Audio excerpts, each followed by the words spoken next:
इस बार मात्र 1,500 वोटों का डिफरेंस रहा और फिर कहाँ चूक गई आप, चुनाव हार गई। तो मैं खुल के बोल रही हूँ, मुझे इस बात से कोई गुरेज नहीं है कि अपनों ने धोखा दिया और उस चुनाव को हारने का एक मेन वजह वो अपनों का धोखा रहा है। गैरों में कहाँ दम था, अपनों ने ही धोखा दिया। मेरी कश्ती डूबी वहाँ जहाँ पानी कम था। तो ये चीज़ रहा। और ठीक है, चलिए। अब सवाल 2025 में क्या चुनाव लड़ेंगी, राजद से चुनाव लड़ेंगी? टिकट मिलने जा रहा है, तेजस्वी यादव ने भरोसा दिया है, लालू यादव ने भरोसा दिया है कि आपको ही टिकट मिलेगा।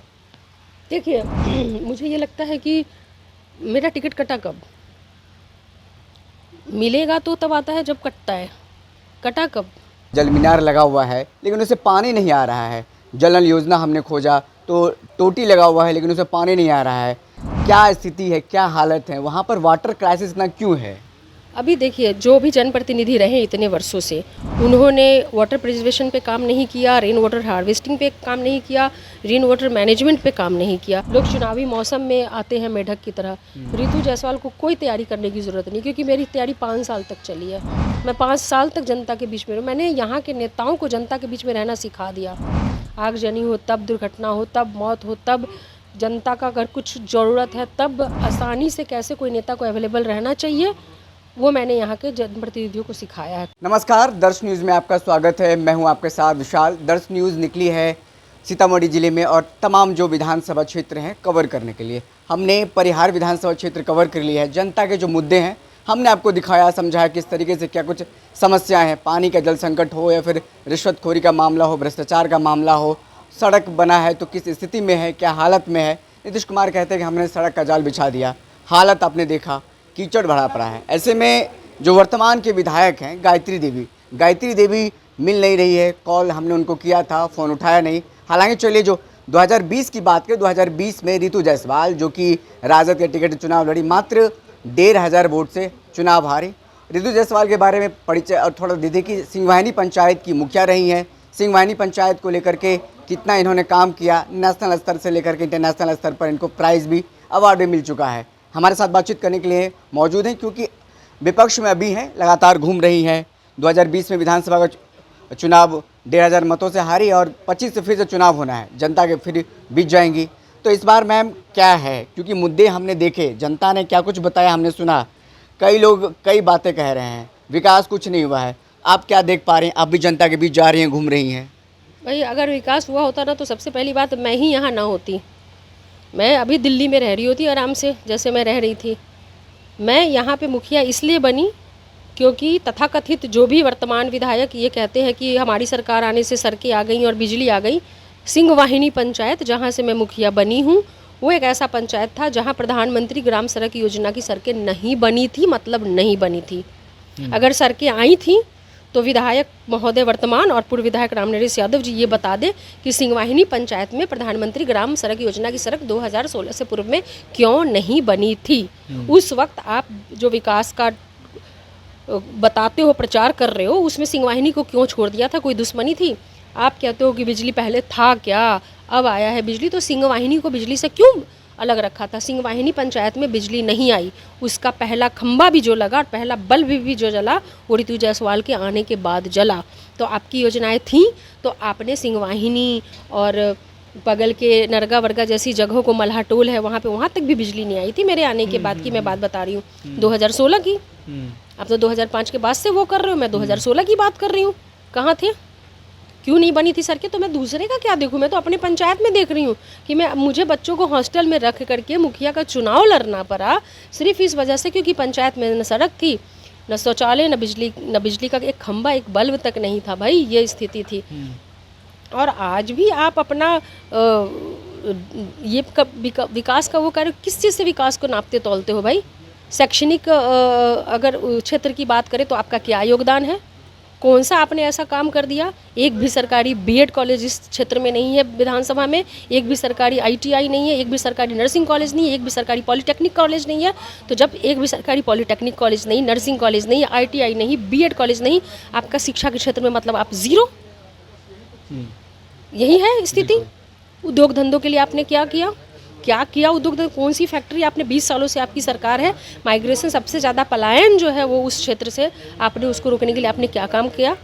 उल्टा आप तो गरीबों के गाढ़ी कमाई के पैसे भी ब्लॉक में अगर किसी को राशन कार्ड बनवाना हो, दाखिल खारिज करवाना हो, तो खासकर परिहार का जो प्रखंड है, परिहार प्रखंड में आप अगर बिना पैसे दिए काम दिला दो, एक गरीब आदमी मर जाए मगर उसका काम ना हो, जब तक उस जेब से वो खून या किडनी बेच करके वो पैसे ना दे। रितु जी, ये हाल है भ्रष्टाचार का। सवाल ये है, 2010 में जब परिहार का परिसीमन हुआ तो पहली बार वहाँ से लगातार तब से भाजपा वहाँ पर कब्जा की हुई है, गढ़ माना जा रहा है। और 2020 में जब आप चुनाव लड़ी तो मात्र 1,500 वोटों से चुनाव हारी। क्या कारण रह गया था? क्योंकि इससे पहले जो चुनाव हारते रहे थे रामचंद्रपुर में, बड़ा अंतर होता था, डिफरेंस होता था चुनाव हारने का। इस बार मात्र 1,500 वोटों का डिफरेंस रहा। और फिर कहाँ चूक गई आप, चुनाव हार गई? वो कई बार होता है ना, अपने ही कई बार लोग क्या होता है, सामने दुश्मनों से लड़ते हैं, अपने भी हमला करेंगे इसका अंदाज़ा नहीं होता। और कई बार अपनों के हमले जो है ना वो क्योंकि आप उसके लिए तैयार नहीं होते हो ना, आप दूसरों के लिए तैयार होते हो कि सामने वाला हमला करेगा या सामने वाला कुछ करेगा, सामने वाली की लड़ाई के लिए आप तैयार होते हो। कई बार कुछ ऐसा हो जाता है कि आप उम्मीद ही नहीं कर सकते हो ना कि अपनों के साथ भी, तो कई रीज़न ऐसे होते हैं। और मैं खुल के बोल रही हूँ, मुझे इस बात से कोई गुरेज नहीं है कि अपनों ने धोखा दिया, और उस चुनाव को हारने का एक मेन वजह वो अपनों का धोखा रहा है। गैरों में कहाँ दम था, अपनों ने ही धोखा दिया। मेरी कश्ती डूबी वहाँ जहाँ पानी कम था, तो ये चीज़ रहा। और ठीक है, चलिए आपका नेक्स्ट। जब हम परिहार घूम रहे थे, जल मीनार हमने देखा कि जल मीनार लगा हुआ है लेकिन उसे पानी नहीं आ रहा है। जल नल योजना हमने खोजा तो टोटी लगा हुआ है लेकिन उसे पानी नहीं आ रहा है। क्या स्थिति है, क्या हालत है वहाँ पर? वाटर क्राइसिस इतना क्यों है? अभी देखिए, जो भी जनप्रतिनिधि रहे इतने वर्षों से, उन्होंने वाटर प्रिजर्वेशन पे काम नहीं किया, रेन वाटर हार्वेस्टिंग पे काम नहीं किया, रेन वाटर मैनेजमेंट पे काम नहीं किया। अगर कायदे से जनप्रतिनिधि वहाँ के जीते हुए, अगर जबकि 10 साल पहले ये एक तरह से ये बता दिया गया था कि ये जल संकट इस क्षेत्र में उत्पन्न होने वाला है, ठीक है, ये था कि यहाँ पे क्योंकि तो पता चल ही जाता है, आजकल टेक्नोलॉजी इतना हाई है, तो मौसम वैज्ञानिक हैं, ये वो तमाम चीज़ें वो लोग बता देते हैं। ये नीतीश कुमार जी को बहुत अच्छे से पता था, मुख्यमंत्री जी को, कि ये जल संकट उत्पन्न होने वाला है। तभी उन्होंने जल जीवन हरियाली जैसी योजना को लाया, लेकिन वो योजना जो है वो पेपर में रह गई। धरातल पे हुई होती तो कम से कम 10-20 लाख पेड़ लग गए होते विधानसभा में, नहीं लगे बिल्कुल। जहाँ पर सबसे ज़्यादा वृक्ष, जबकि बता दिया गया कि भाई जल संकट उत्पन्न होने वाला है, तो सबसे पहले आप क्या करोगे? ज़्यादा से ज़्यादा वृक्ष लगाओगे, नहर खुदवाओगे, तालाब खुदवाओगे, पोखर खुदवाओगे, जल संचयन पे काम करोगे कि भाई पानी आए, उसको रखना है संभाल के ताकि वो इस्तेमाल किया जा सके, उसको खेतों तक पहुँचाने का काम जो नहर में आए और नहर से फिर खेतों में। किसी ने नहीं किया। जल जीवन हरियाली कागज़ में सिमट गई, और धरातल पर जो ज़मीन पे जीते हुए नेता थे बीजेपी के, वो गायत्री देवी जी और उसके पूर्व में राम नरेश यादव जी, उनको कोई कंसर्न नहीं था कि वो इस चीज़ों पे काम करें, क्योंकि मतलब ही नहीं है ना, उनको करना ही नहीं है। विकास किसानों का क्या हो रहा है, किसान मर रहा है या कर्ज में डूब रहा है, या आम लोगों का क्या हो रहा है, वो भ्रष्टाचार की आड़ में अपना ना राशन कार्ड बनवा पा रहा है बिना पैसे दिए हुए, ना कुछ वो गिनवाएंगे कि इतने राशन कार्ड बनवा दिए। भैया, उस राशन कार्ड के पीछे 3-3 हज़ार रुपये लगे गरीबों के, हर चीज़ का जवाब देना होगा। ब्लॉक से लेकर अंचल तक बिना रिश्वत के पैसे के काम नहीं हो रहा है कहीं पे भी नहीं। आप करा के देख लो, आपको मेडल पहना देंगे हम गोल्ड का।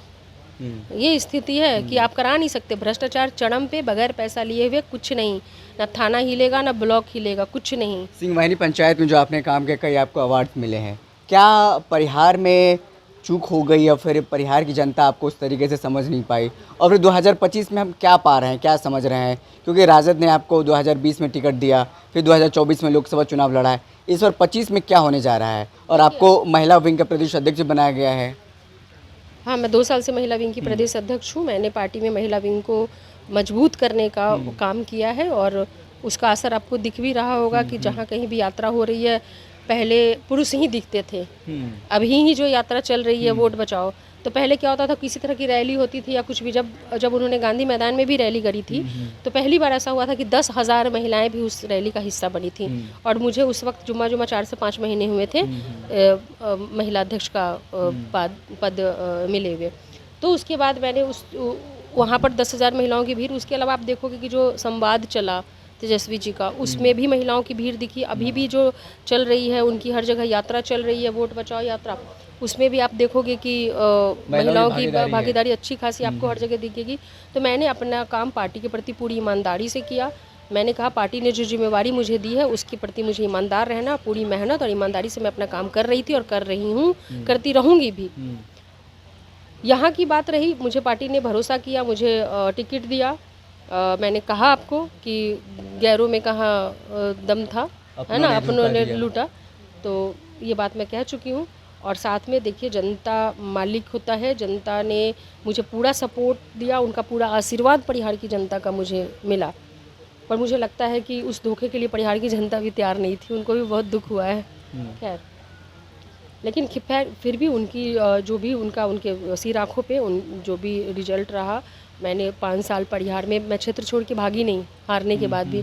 मैं चाहती तो प्रदेश का पद था तो मैं पटना में बैठती आराम से, मुझे एसी रूम मिला हुआ है राष्ट्रीय जनता दल के ऑफिस में, लेकिन मैं वहाँ भी काम करती रही समय समय पे, लेकिन मैंने अपने क्षेत्र को छोड़ा नहीं।